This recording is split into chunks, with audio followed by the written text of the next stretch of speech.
And thank you again to our panellists who are back on stage now. I'm not going to look at the spreadsheet. This is all over to you. So if you want to put up your hands, and I'll call out a couple of tables so we can make sure that we have the microphones prepped. But if anyone would like to start us off in this discussion, and up straight away, number 14. If you can go over to number 14. And if you can say your name and your question, please. How are you doing? I'm Keith.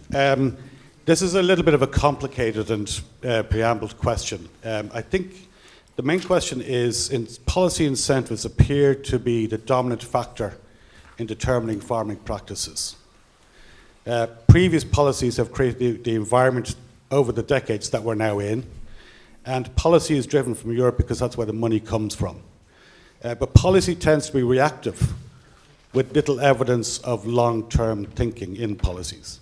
One thing that you all mentioned in your submissions was the lack of engagement in relation to policy making, right? Also, there's so much policy in play, it's potentially counterproductive. So I suppose the questions are, A, how can all this policy be streamlined? B, is it possible to decentralize the administration of funds? And C, if you were to have an ideal mechanism for engagement on policy, what would it look like? Amazing questions from table 14. Thank you very, very much for starting us off. Who would like to go first? Anyone on that? You can each have a Paul, yep. Okay, just Keith, I suppose I'll save some of the other questions to some of the other panellists maybe, but look, engagement of policy, I think the key thing here is that, you know, we are in an industry that's evolving. Everyone will recognise that. We have a role to play, everybody recognises that. But we are the biggest indigenous industry in the country. You know, towns, villages around the countryside, they depend on agriculture as the core financial driver in that local economy. So if agriculture is doing bad, the local towns and villages are doing bad as well. But that also gives us an opportunity to, you know, we recognise the role that we play as farm leaders. Paul, can I bring you to the question though? Yeah. So if you're going to answer the how do we engage in policy making? Yeah. Well, I think there needs to be, you know, inclusion at all levels. You know, we need to be a part of the communications. We need to be a part of the ability for the Department of Agriculture and the government to sit down and talk with the farming representatives to explain to us, and we can, you know, give them feedback as well on how all of this can work, how we can formulate all of these policies together that can deliver all of multiple benefits: better biodiversity, improved air quality, reduced emissions, most certainly biodiversity, all of these different individual aspects. But most certainly we need to be a part of the conversation. And up until this point, I think a lot of this conversation has not really happened. Okay. And that's unfortunate. Thank you, Paul. And I'm going to bring this back into my own context because I see it in education all the time. Policy comes top down, teachers don't know what to do, and stuff doesn't end up getting done properly. It's a difficult answer, but if you have the opportunity and the stage to do it now, I don't know, Shane, would you like to speak to that? Is there a way that you see that farmers could be better engaged in policy making? Like it's a tough one. Like how can farmers get more engaged? I suppose, like from a young farmer's point of view and from Ockham's point of view, we kind of felt a little bit disappointed we weren't maybe involved in some of the, I suppose, policy making or decision making maybe a little bit earlier in the process. For the national, so the fourth draft, the National Biodiversity Action Plan, there wasn't any farm reps or farm organisations and the working group or forums. Like we got involved in the public consultation. We put in submissions for that. We obviously put in a submission to yourselves, and that was the first engagement we had. And we constantly try to make that case that we should be involved from the very beginning rather than coming in near the end when a lot of decisions could have already been made. Like farmland accounts for, I think, about 60% of overall land, so you'd imagine that farmers should be at the forefront of decision making, and young farmers obviously in particular as well. There has to be joined up thinking. Everyone needs to work together, the government, all of society, farmers included. Like farmers obviously can't do it on their own. I think from a farmer's point of view, when it comes to policy, I think we're all very confused at the moment, and I'd say the lads will probably back up my point on that. Like in one sense, we are being told to leave more space for nature to improve the environment, biodiversity, which is all important. But at the same time, then you have the war in Ukraine, and you do have food security issues and concerns as well. So policy is leading us in one direction, that we produce more food, feed the world, and on the other side of things, leave land aside for nature. So what way do we go? And it's very hard to get that balance, and often farmers are left confused as to what's the best approach to take. Thanks, Shane. And I think that's really coming across. And just to that point, Pat, would you like to speak to that? Maybe Keith's question. How do we streamline the policy and centralise the funds? And I'm sure, I don't know, but is paperwork a massive problem for farmers without that lack of streamline and centralisation? I'm not sure how you centralise the funds, but certainly, I mentioned Nora May started school this year, and I suppose I finished school in 1995, and up to 20 months ago we probably had the same price for dairy and beef product at farm gate level. And I suppose that has become a huge issue where we are individuals, and we're quite vulnerable as sole traders. Obviously, we come together collectively within the umbrella of the farm organisations and the co-op movement to some degree, but we're quite vulnerable as sole traders.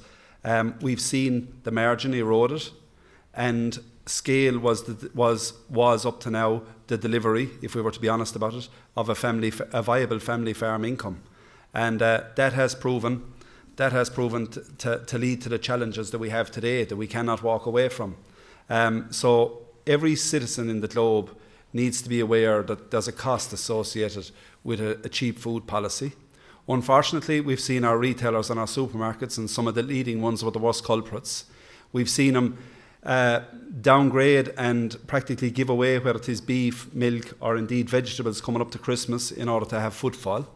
That comes at a cost. It comes at a human cost, it comes at a financial cost, and it comes at an environmental cost, and there's no point in saying otherwise.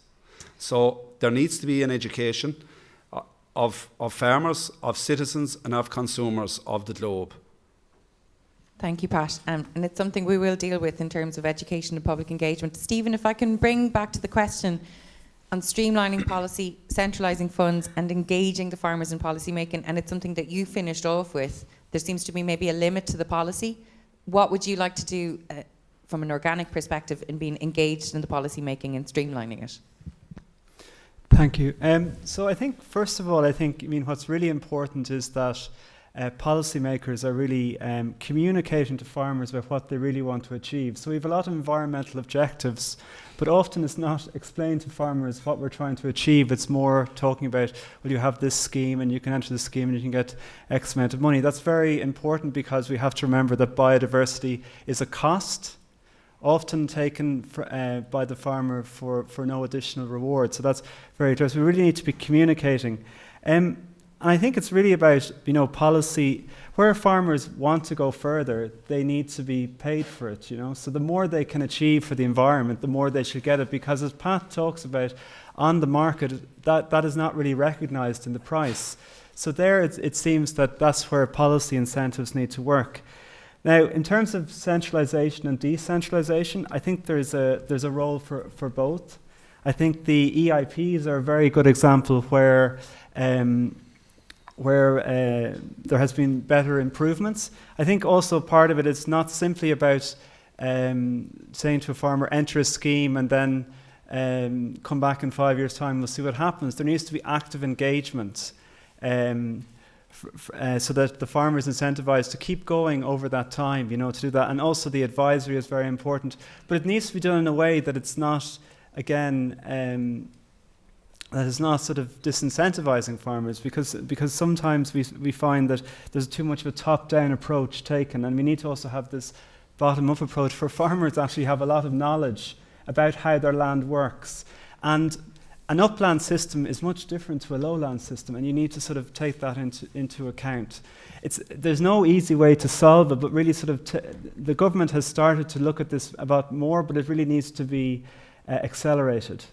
And I know Pat and Paul both want to come back in on this, but with something like discussion groups that are localised and where farmers are working with department advisors and feeding back and forth in those conversations, could that be something that works? Pat, I'll let you come back in, and then Paul, and we'll go to a different question. Well, certainly, even if you look at the challenges of yesterday's report on water quality, the one glimmer of hope that was there was the ASAP programme, which is delivered locally by local co-op personnel, local Tegas advisors, and local county council operatives. So, we would have called for that to be properly funded and rolled out on a national basis going back 24 months ago, because we see that as being part of the roadmap. But, I mentioned the citizens, and I mentioned the consumers, and I mentioned the farmers. I forgot the legislators. And you know, I did mention earlier that I go out to branch meetings this time of the year and you meet farmers that are distressed because there's been a threat to their area and they had to take out rushes because they were gone brown, they couldn't cut them the previous year and they were going, or furs or whatever the case may be. So, you know, the legislators need to have a bit of common sense and see that there's middle ground there where biodiversity and farming can work hand in hand. Thanks, and Paul. Okay, I suppose, look, you know, we're here in front of the Citizens' Assembly today, but I'm not sure whether you've covered it in previous Citizens' Assembly meetings, but the EU have said that's up until the reason why the 2020 targets failed was because of lack of finances and lack of resources. So I think that's a key thing that, you know, you need to focus on as we develop a policy going forward. Why did it fail? Because of lack of finances and lack of resources. Now, the resourcing aspect of it could be the Department of Agriculture or you know, the EIPs being rolled out, whatever the reason was. But most certainly the key thing here is that a lack of finance. So farmers do need to be paid for the good that they are doing, particularly on the biodiversity. So if we're asking farmers to change their farming methods, if that comes at a cost to their business, they should then at least be expected that that will be made up in some shape or form. And as I said before, the previous environmental schemes that we've had were much, much higher ambition than the present one being offered under the New Acres scheme. Okay, point made. Thank you, Paul. Okay, can we have hands again? So we've got table 7, table 12, table 9, sorry. And just because you're closest to table 9, we'll go there first and then we'll go to table 12 and then table 7. If you can tell us your name and share your question, please. Okay, Brendan's my name. Our question is, why are 66% of farmers not allowed to join the scheme? I have 2 questions here actually, and the second one is probably aimed a little bit at Shane. How do you change the mindset of older farmers? Great. 2 great questions. Why can't everybody join it, and how do we change? It's not that the blame is on older farmers, but how do we change minds, basically? You want to take that one first, maybe? I suppose I'll just concentrate on the second question. I suppose that was aim for me, and leave the rest of the lads to talk about the other one. But yeah, it is. It's a tough one. I think I was going to finish up. I think I've had a chance was to say 2 things to remember is the 2 M&Ms. So money and mindset, and Paul has touched on the money side of things. The farmers need to be incentivised enough to do these measures, because obviously it's impacting on production and profitability. But then the other one is the mindset, and that's a huge one, that attitude change, because there's actually more farmers over the age of 75 than under the age of 35 in Ireland, would you believe? And there's only around 6% of farmers under the age of 35, which are stark figures, like, and that just shows the pressure that farms are under in relation to succession and generation renewal. So unless we have young people coming through, what hope do we have? What's even the point of even talking about anything in relation to long-term aspirations? Because we need young people, new blood, motivated, enthusiastic people coming through. So I suppose, from my point of view, young people can rub off on older people. So, as I said, I mentioned my dad earlier, he wouldn't have been keen on these ideas 2 years later. He's mad for biodiversity. He's seen all the, like I showed you the images on the screen, the colour around the farm. He doesn't care now about the fence anymore. You know, he loves to see all the birds and the bees around, and he's delighted. He's pointing out different things he's seen. So that's one way we can rub off. The other way again, I suppose, and I've had discussion groups out on the farm over the last couple of years, and mostly a lot older than me. I'd probably be the youngest in my group, local farmers. A lot of them probably will be in their 60s and 70s, but again, no interest in biodiversity, can't understand why you're moving your fence out from the ditch. It doesn't make sense, you're losing money, what's in it for you? That was right the last couple of years, but lately now they've started to come around to it. They start to see the improvements that are coming on the farm, the different species that are coming on the farm, the colour around the place, and then with new schemes coming down, and like Paul said, look, they're probably not lacking enough ambition, they're a little bit underwhelming, they're not funded as much as they should be. But when farmers do here, like for example, one of the field margins on the farm, it takes up about half an acre, and we worked out that would be worth around €660 to me for having that field margin there in the new scheme, which, look, it's actually fairly good. And when the farmers did hear that figure of that €600, they kind of opened their eyes a bit, said, actually, okay, look, this looks good aesthetically. It doesn't make much of a difference for the cows. They're not going to really notice that they're going to lose a few metres off the side of the field, and then they're actually going to get paid for it as well. So the combination of those things, getting that financial incentive, and then seeing actually things working on farms, and discussion groups are great for that, is when you get to, say, farmers who have no interest or haven't been doing some of this stuff in relation to biodiversity, go on to farms where you see it working. That's how you can teach people, and I suppose that peer peer learning is a huge thing, and that's not just in biodiversity, that's everything in farming.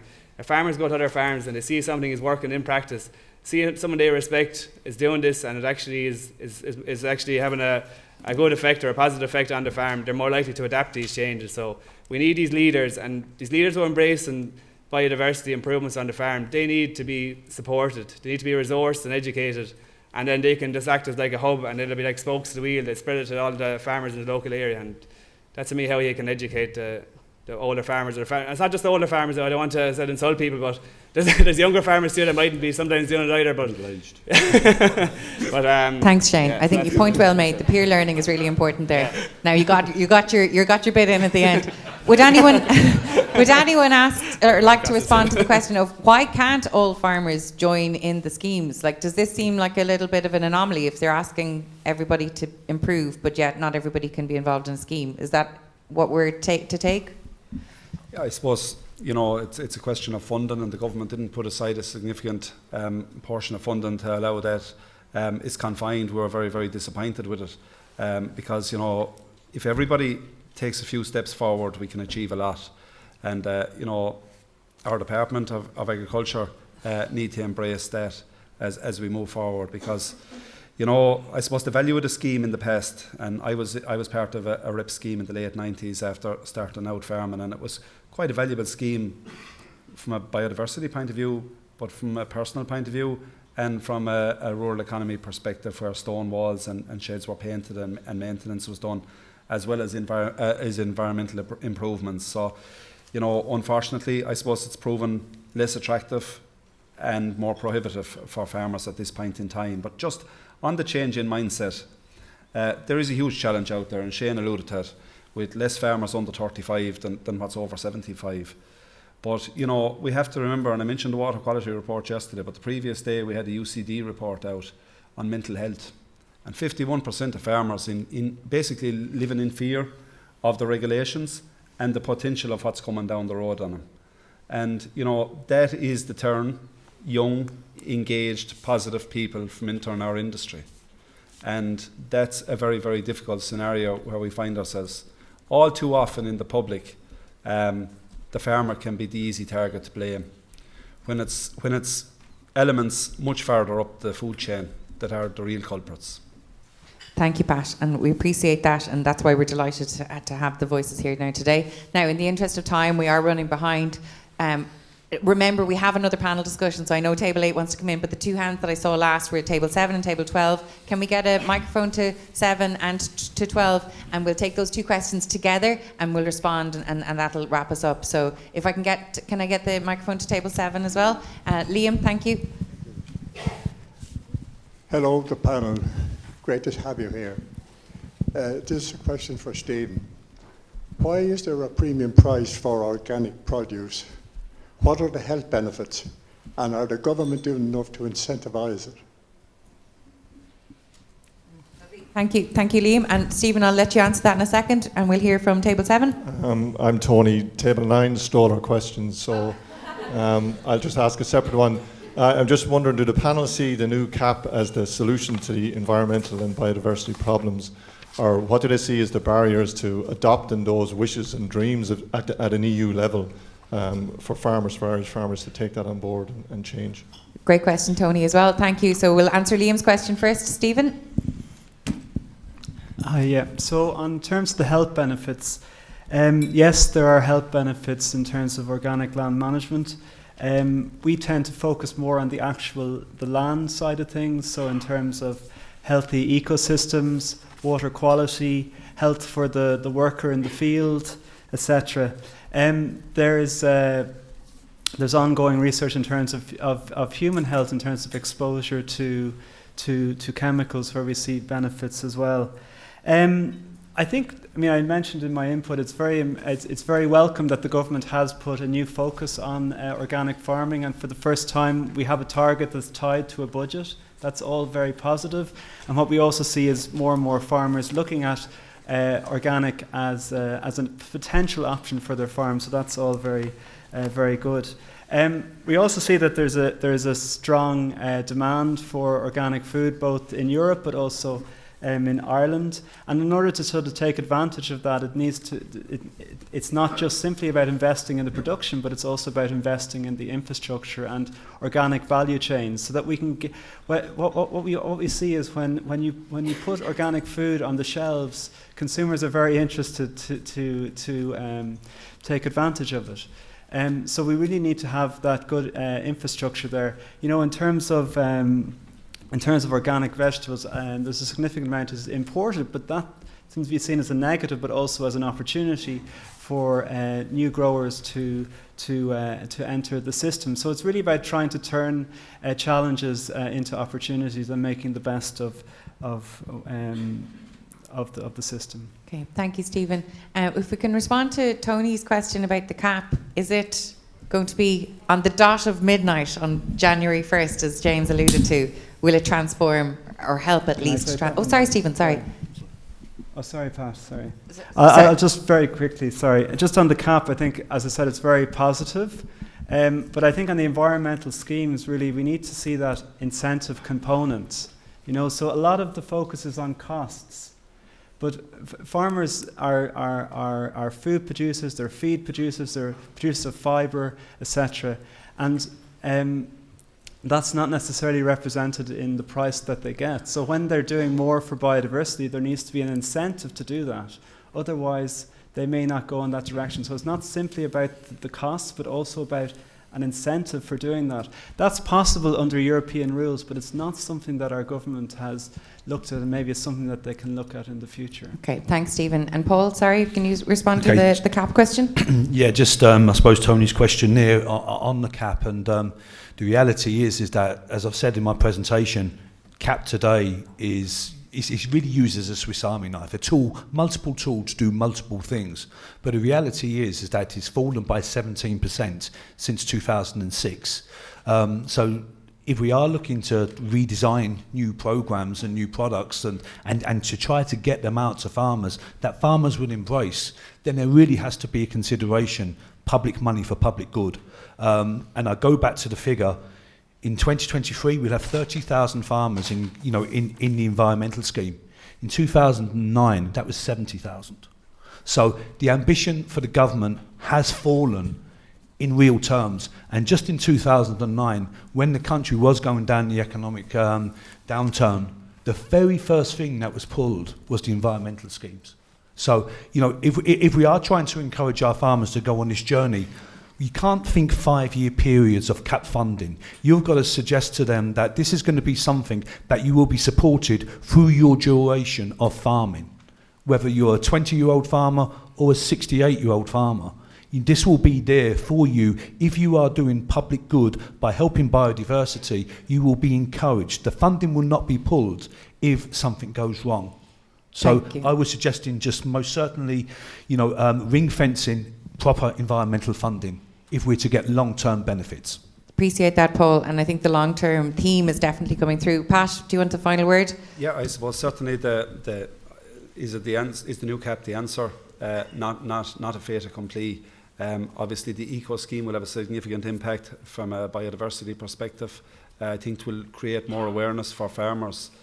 But I would hope that the war in the Ukraine, and obviously we all empathise with all that's going on out there and the human tragedy, but maybe that might create awareness for the policymakers as regards food security, food policy, where it comes from, and its origins and its merits, and might put a reflection on the cheap food policy that was there, because it's not all about having more, it's about what we have. Wonderful. Thank you very much. And remember, we're going to be hearing from more voices now, so we have more questions to ask and answer. But I'd like to thank Shane, Paul, Pat and Stephen for coming to speak with us today and representing their organisations and speaking to us about biodiversity on their farm. So thank you very much.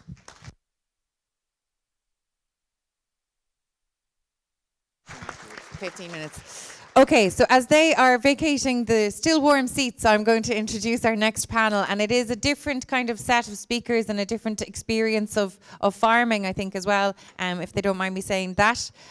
So I'll introduce them as they're coming on stage.